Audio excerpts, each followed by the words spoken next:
kumuuliza waziri, kata ya Mwanga Kaskazini na kata ya Mwanga Kusini ni moja kati ya kata zenye watu wengi katika jimbo la Kigoma mjini, lakini kata hizi mbili hazina kituo cha afya na tulikubaliana kijengwe katika kata ya Mwanga Kusini.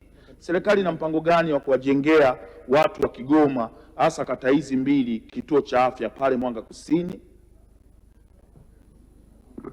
Majibu.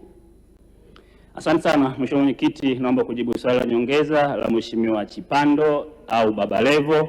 Mheshimiwa Mwenyekiti, nimhakikishie Mheshimiwa mbunge, dhamira ya serikali ni kujenga vituo vya afya kila kata, na kwa sasa wananchi wetu zaidi ya 85% wanapata huduma za afya ndani ya eneo kilomita 5 za mraba.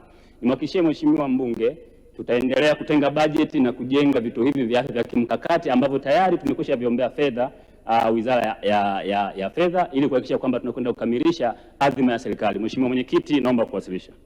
Unaendelea. Nimwite sasa Mheshimiwa Silveri Luboja Salvatori, mbunge wa Misungwi, aulize swali lake. Swali la mbunge wa Misungwi linauliza, je, lini serikali itaanza ujenzi wa kituo cha afya Lubile ili kusogeza huduma kwa wananchi? Naibu waziri anaendelea kutoa majibu ya serikali. Majibu, Mheshimiwa Naibu Waziri. Asante sana Mheshimiwa Mwenyekiti, kwa niaba ya Waziri wa Nchi, Ofisi ya Waziri Mkuu TAMISEMI, naomba kujibu swali la Mheshimiwa Silveri Luboja Salvatori, mbunge wa jimbo la Misungwi kama ifuatavyo.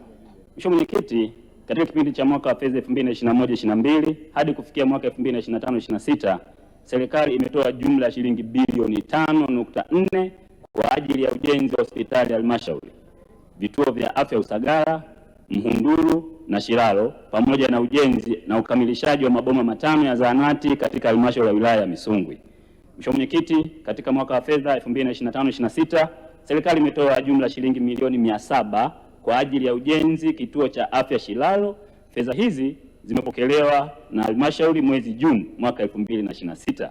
Aidha, kata ya Lubili ni miongoni mwa kata za kimkakati 94 ambazo ofisi ya Waziri Mkuu TAMISEMI imewasilisha maombi maalum ya shilingi bilioni 23.5 hazina kwa ajili ya ujenzi wa vituo vya afya. Mheshimiwa Mwenyekiti, serikali inatambua na kuunga mkono juhudi za wananchi wa kata ya Lubili kwa kutenga eneo la ekari 8 pamoja na kuanza ujenzi wa jengo la wagonjwa wa nje yani OPD kituo cha afya Lubili. Mheshimiwa Mwenyekiti, naomba kuwasilisha. Mheshimiwa Stabla, kwa